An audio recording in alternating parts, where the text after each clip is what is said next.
ፕሬዝዳንት ኢሳያስ ኢትዮጵያ ጦርነት ልትከፍትብኝ ትችላለች በሚለው ስጋት ውስጥ በመሆናቸው የሀገሪቱን ወታደራዊ አቅም በማጠናከር ላይ ናቸው።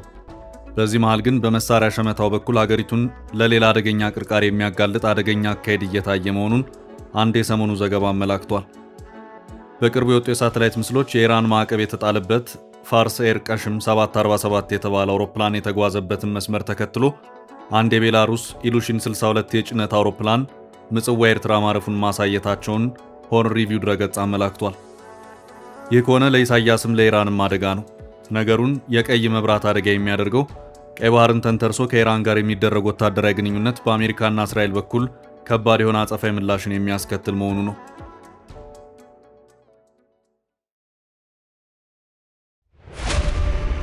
ገንብቶ በማስረከብ የሚታወቀው ዳኮር ሪል ስቴት በመሃል አዲስ አበባ ጀሞ 1 ግንባታቸው 90% እንዲሁም 40% የደረሱ ቤቶችን በ10% ቅድመ ክፍያ ብቻ ለሽያጭ አቀረበ። በአንድ ወለል ላይ 3 አባወራ ብቻ በቂ የሆነ የመኪና ማቆሚያ ከሰፊ አረንጓዴ ስፍራ ጋር አቀረበላችሁ። ባለ 1 መኝታ 80 ካሬ፣ ባለ 2 መኝታ 110 ካሬ እና 118 ካሬ፣ ባለ 3 መኝታ 135 ካሬ 70/30 የባንክ ብድር አመቻችቶ ከ623 ሺህ ብር ቅድመ ክፍያ ጀምሮ የመኖሪያ ቤቶችን ለሽያጭ አቀረበ።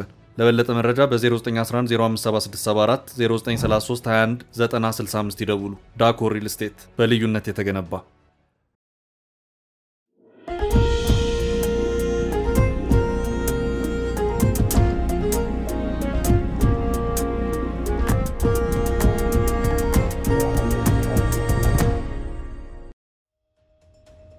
ኤርትራ ያለችበት የቀይ ባህር ስትራቴጂክ ቦታ ኢራን ወዳጅ ከሆኑትና ከእስራኤል ጋር ከሚፋለሙት የየመን ሁቲ ታጣቂዎች ጋር በቅርብ ርቀት የሚገኝ ነው። ኢራን እነዚህን የሁቲ ታጣቂዎች በብዙ መልኩ በማገዝ በተደጋጋሚ እስራኤልና የእስራኤል ጥቅሞች እንዲጠቁ ስታደርግ ቆይታለች። እስራኤልን ብትሆን ለዚሁ በኢራን ለሚደገፉት የሁቲ ታጣቂዎች ጥቃት ተደጋጋሚ የአየር ጥቃት ምላሾችን ስትሰጥ የቆየች መሆኑ የሚታወስ ነው። ከውክልና ጦርነት ጀምሮ በፊት ለፊት ሁለቱ ሀገራት የቀይ ባህርን አካባቢ በትኩረት ይከታተሉታል። እስራኤል ኢራን የትኛውንም የቀይ ባህር አካባቢ በመታከክ ወታደራዊ ህልውናዋን በቀይ ባህር መቀጠል ትፈልጋለች በሚል እያንዳንዱን የኢራን እንቅስቃሴ እግር በእግር ትከታተላለች።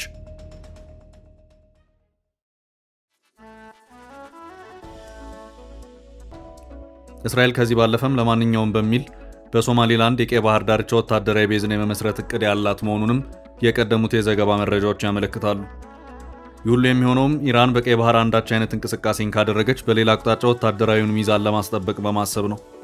ከወራት በፊት የሶማሊላንድ ባለስልጣናት ከእስራኤል ወታደራዊና የደህንነት ሰዎች የተባበሩት አረብ ኤምሬትስ ላይ መከሩ መሆኑ የሚታወስ ነው። ምክክሩን ያመቻቸችው ግዙፉን የሶማሊላንድ የበርበራ ወደብን እጅግ አዘምና እየገነባች ያለችው የተባበሩት አረብ ኤምሬት ናት። የተባበሩት አረብ ኤምሬት ኢራንን ከማይፈልጉት ሀገራት መካከል አንዷ ናት። ሌላኛዋ ከኢራን ጋር ጸብ የሆነችው የቀጠናው ሀገር ሳውዲ አረቢያ ናት። እናም ኢሳያስ ከኢራን ጋር አዲስ ወታደራዊ ግንኙነት ከጀመሩ ጸባቸው ከእስራኤልና አሜሪካ ጋር ብቻ ሳይሆን ከነዚሁ ሀገራት ጋር ጭምር ነው። በዚሁ ከወራት በፊት በተባበሩት ኤምሬት በተካሄደው የሶማሊላንድና የእስራኤል ባለስልጣናት ውይይት ባለስልጣናቱ ምን አይነት መግባቢያ ነጥብ ላይ እንደደረሱ አልተዘገበም። ስምምነቱ በሚስጥር እንዲያዝ ተደርጓል። ከኢትዮጵያ እስከ እስራኤልና አሜሪካ ብሎም እስከ ሩሲያ ድረስ ፈላጊው የበዛው ሶማሊላንድ እስካሁን ባለው ሁኔታ ሁሉንም ነገር በሚስጥር መያዝን መርጣ ታይታለች። ዋናው ዓላማው ግን እስራኤል በሶማሊላንድ ባህር ዳርቻ ወታደራዊ ቤዝን በማቋቋም ኢራን ከሌላኛው የሆርሙዝ ሰርጥ በመነሳት ወደ ቀይ ባህር ወሽመጥ የምታደርገውን ወታደራዊ እንቅስቃሴ መግታት ነው። ኢራን በባህር ኃይል በኩል ወደ ኤርትራ አቅጣጫ ማለፍ ከፈለገች የግድ የሶማሊላንድን የባህር መስመር ማለፍ ይጠበቅባታል። እስራኤል ሶማሊላንድን መምረጧ ለዚያም ይመስላል። ይህ የሆነው ከወራት በፊት ነው። ነገር ውስጡን በሚስጥር እየተሰራበት ይመስላል። በዚህ መሃል ደግሞ ኢራንና ኤርትራ ወደ አዲስ ወታደራዊ ግንኙነት ገብተዋል የሚለው መረጃ በሆርን ሪቪው ድረገጽ በኩል ተነቧል። በእርግጥም ይህ ከሆነ ኢሳያስ አካሄድና ጉዞ ከፊት ለፊቱ አደጋን ያዘለው ነው ይታያል። በወታደራዊ ህብረትና ትብብር አኳያ ኢሳያስ በትክክለኛው መስመር አልተጓዙ። ያውኑ የጉዞ ቅኝት እሳቸውንም የሚመሯት ኤርትራንም አደጋ ውስጥ የሚከት መሆኑ ጥርጥር የለውም። ቀደም ባሉት ጊዜያት እስራኤልና የእስራኤል ሚዲያዎች ኤርትራ ከኢራን ጋር ሚስጥራዊ ግንኙነት አላት በማለት መረጃዎችን ሲያሰራጩ የነበረበት ሁኔታ ታይቷል። ሆኖም ፕሬዝዳንት ኢሳያስ በአንድ ወቅት ከአልጀዚራ ቴሌቪዥን ጣቢያ ጋር በነበራቸው ቆይታ ፈጽሞ ሐሰት የሆነ መረጃ ደግሞ ይሄንንም ካላችሁ መረጃ አምጡ በማለት መልሶ የጠየቁበት ሁኔታም የታየ መሆኑ የሚታወስ ነው።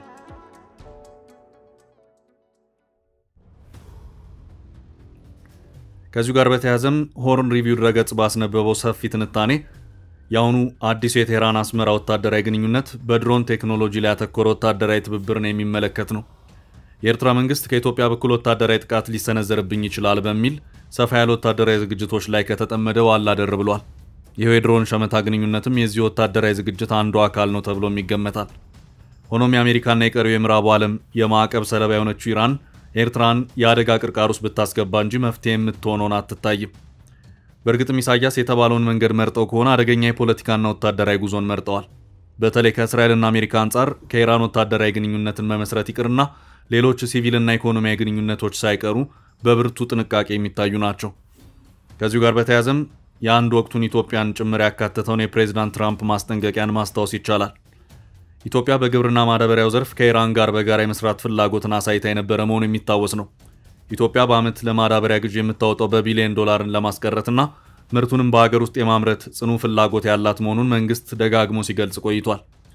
በቀድሞ ገዢ ፓርቲ ኢህአዴግ ዘመን ጀምሮ ማዳበሪያን በሀገር ውስጥ ለማምረት ጥረቶች ተደርጎ የነበረ መሆኑም የሚታወስ ነው። ይህ የቀደመው ጥረት በአሁኑ ሰዓት መልክ እየያዘ ሄደ ይመስላል። በዚህ መሃል ግን ኢትዮጵያ የማዳበሪያ ምርት ግብዓትን ከኢራን የመውሰድ ፍላጎትን አሳይታ ነበር። ባለፈው ዓመት ኢስላሚክ ሪፐብሊክ ኒውስ ኤጀንሲ ባሰራጨው አንድ ዘገባው በኢራን የፔትሮኬሚካል ጉዳዮች ምክትል ሚኒስትር ሐሰን አባዛዴህ ከኢትዮጵያ በኢንዱስትሪ ሚኒስትር ዴኤታ ሐሰን ሞአሊን ጋር ቁጭ ብለው በጋራ መምከራቸውን ያስታወቀበት ሁኔታ ታይቷል። በዚሁ ወቅትም በኢትዮጵያ በኩል ኢራን በኢትዮጵያ የዩሪያ ማምረቻ ፋብሪካ ግንባታ ላይ እንድትሳተፍ ጥያቄዋን እንዳቀረበችም ዘገባው ያትታል። ይህ የሆነው ባለፈው ዓመት በቴህራን በተካሄደው በ3ኛ አፍሪካ ኢራን ኢኮኖሚያዊ ትብብር ኮንፈረንስ እና በ7ኛው ኢራን ዓለም አቀፍ ኤክስፖ ላይ ነው። የኢራኑ ሚኒስትር በኢትዮጵያ በኩል ለቀረበው ጥያቄ በሰጡት ምላሽ ኢትዮጵያ ለዚህ ፕሮጀክት የሚያስፈልጋትን የጋዝ ውህድ ግብዓት ማቅረብ ከቻለች ለአሞኒያና ዩሪያ ምርት የተቀናጀ ኮምፕሌክስ ስራን በተመለከተ ኢራን ስራውን ማከናወን ትችላለች ያሉ መሆኑን ነው ይሄው የወቅቱ የኢስላሚክ ሪፐብሊክ ኒውስ ኤጀንሲ ዘገባ ያመለከተው። እንደ ዘገባው ከሆነ ሚኒስትሩ በዚሁ ምላሻቸውን ማክለውም ይህ ካልሆነ ግን ለዩሪያ ማምረቻ ፕሮጀክት የሚፈልገውን የአሞኒያ ግብዓት ከኢራን ማስመጣት ይቻላል ማለታቸውም ታውቋል። በኢራን በነበረው ዝግጅት ላይ በርካታ የአፍሪካ ሀገራት በብዙ ዘርፎች ከኢራን ጋር ለመስራት ጥያቄ ያቀረቡ መሆኑን የወቅቱ መረጃዎች ያመለከቱ መሆኑ የሚታወስ ነው። በጊዜው ኢራን ኢትዮጵያን ጨምሮ ከተለያዩ የአፍሪካ ሀገራት ጋር በርካታ ስምምነቶችን አካሄዳም ነበር። ይህንኑ የትብብር መረጃዎች ተከትሎም ትራምፕ በትሩዝ የማህበራዊ ትስስር ሚዲያቸው አንድ ልጥፍ አማካይነት ወዮላቸው የሚል ማስጠንቀቂያን ይፋ አደረጉ። ቀይ ባንዲራ የታየው እዚህ ጋር ነበር። ኮንፈረንሱ በዘይትና ጋዝ፣ ፔትሮኬሚካል፣ ፋርማሲውቲካልና ኬሚካል ኢንዱስትሪ፣ ማዕድንና ማዕድን ኢንዱስትሪዎች እንዲሁም የግብርናና ኢነርጂ ንግድና ኢንቨስትመንት ላይ አተኩሮም የተካሄደ ነበር። በዚህ መሃል ነበር ትራምፕ ቀይ መስመሩን እንዳታልፉ የሚል የትሩዝ ማህበራዊ ሚዲያ ማስጠንቀቂያቸውን ብቅ ያደረጉት። ትራምፕ በዚህ መልእክታቸውም የኢራንን ነዳጅ፣ ዘይት፣ ጋዝና የፔትሮኬሚካል ምርቶችን የሚገዛ ሀገርም ሆነ የትኛውም አካል ከኢራን በተጨማሪ ማዕቀብ ሰለባ እንደሚሆን ማወቅ አለበት ሲሉም አጥብቀው አስጠነቀቁ። ትራምፕ ትዕዛዛቸውን ያስተላለፉት ይህም በአፋጣኝ የሚወሰድ እርምጃ እንደሆነ ማወቅ ይገባል። ከዚህም በተጨማሪ ግዢ የፈጸመ አካል ከአሜሪካ ጋር ምንም አይነት የንግድ ግንኙነትም እንደማይኖረው ሊታወቅ ጭምር ይገባል በማለትም ነበር። በወቅቱ እንደተዘገበው እንደ ኢስላሚክ ሪፐብሊክ ኒውስ ኤጀንሲ ዘገባ ከሆነ ኢትዮጵያ ከኢራን ጋር በትብብር የመስራት ፍላጎትን አሳይታ የነበረው ለማዳበሪያ ግብዓትነት በሚውለው ፔትሮኬሚካል ዙሪያ ነበር። ፔትሮኬሚካልስ ናይትሮጅን ቤዝድ ፈርቲላይዘርስ የሚባሉትን እንደ አሞኒያ እና ዩሪያ የአፈር ማዳበሪያዎችን ለማምረት የሚያገለግል የተፈጥሮ ጋዝ ውጤትን ነበር። ከዚሁ ጥብቅ የፕሬዝዳንት ትራምፕ ማስጠንቀቂያ በኋላ ኢትዮጵያን ጨምሮ ሌሎች ሀገራት በጉዳዩ የቀጠሉበት መሆኑን የሚያመለክት መረጃ አልወጣም። ይህ እንግዲህ እንዳሁኑ የኤርትራ-ኢራን ግንኙነት ወታደራዊ ግንኙነት ሳይሆን ኢኮኖሚያዊ ትብብር ነው። ግን ደግሞ ሀገሪቱ ኢራን በመሆኗ አሜሪካንን አስቆጥቷል። የኢራንና ፕሬዝዳንት ኢሳያስ ፈተናም የመጣው እዚሁ ጋር ነው። ኢሳያስ ደግሞ ወደ ኤርትራ-ኢራን ወታደራዊ ትብብር አይነት አካሄድ እያመሩ ነው። እንደሚታወቀው ኤርትራ በአሜሪካ ማዕቀብና ተጽዕኖ ስር ያለች ሀገር ናት። አንድ ዓመት ሊሞላው አንድ ወርና ጥቂት ሳምንታት ብቻ በቀሩት ሁለተኛው የፕሬዝዳንት ትራምፕ አስተዳደር ኤርትራ ከአሜሪካ ጋር ያላትን ግንኙነት ማሻሻል የምትፈልግ መሆኗን ስትገልጽ ቆይታለች። ባለፈው መስከረም ወር በኒውዮርክ በተካሄደ የተባበሩት መንግስታት ጠቅላላ ጉባኤ ላይ በኤርትራ የውጭ ጉዳይ ሚኒስትር ኦስማን ሳላህ የተመራው ልዑካን ቡድን ጥረቶችን ሲያደርግ የታየውም የሁለቱን ሀገራት ግንኙነት በማሻሻሉ ላይ ነበረ መሆኑ የሚታወስ ነው። የውጭ ጉዳይ ሚኒስትር ኦስማን ሳላህ በጊዜው የኒውዮርኩ የተባበሩት መንግስታት ድርጅት ጠቅላላ ጉባኤ ቆይታቸው ከፕሬዝዳንት ዶናልድ ትራምፕ የአፍሪካ ጉዳዮች ልዩ አማካሪ ማሳድ ፋሬስ ቡሎስ ጋር ሲመክሩም ታይተዋል። ይህ በኤርትራ አሜሪካ 3 አስርት ዓመታት የዲፕሎማሲያዊ ግንኙነት ብዙም የተለመደ አይደለም። ሆኖም የሁለቱን ሀገራት ግንኙነት ለማሻሻል የተጀመረው ጥረት አካልም ነው ተብሏል። ከዚህ ውይይት ቀደም ብሎ ትራምፕ ለሁለተኛ ጊዜ እንደተመረጡ ኢሳያስ የእንኳን ደስ አሎት መልእክትን የላኩ መሆኑ የሚታወስ ነው። ከወራት በኋላ ደግሞ ትራምፕ ለኢሳያስ ደብዳቤ ምላሽ እንደሰጡ የኤርትራ ማስታወቂያ ሚኒስቴር ገለጸ። በዚህ መሃል ደግሞ ኤርትራ ከኢራን ጋር ሚስጥራዊ ወታደራዊ ግንኙነትን ጀመረች የሚለው ጉዳይ የቀደሙትን ጥረቶች በሙሉ ቀዝቃዛ ውሃ የሚቸልስባቸው ይሆናል።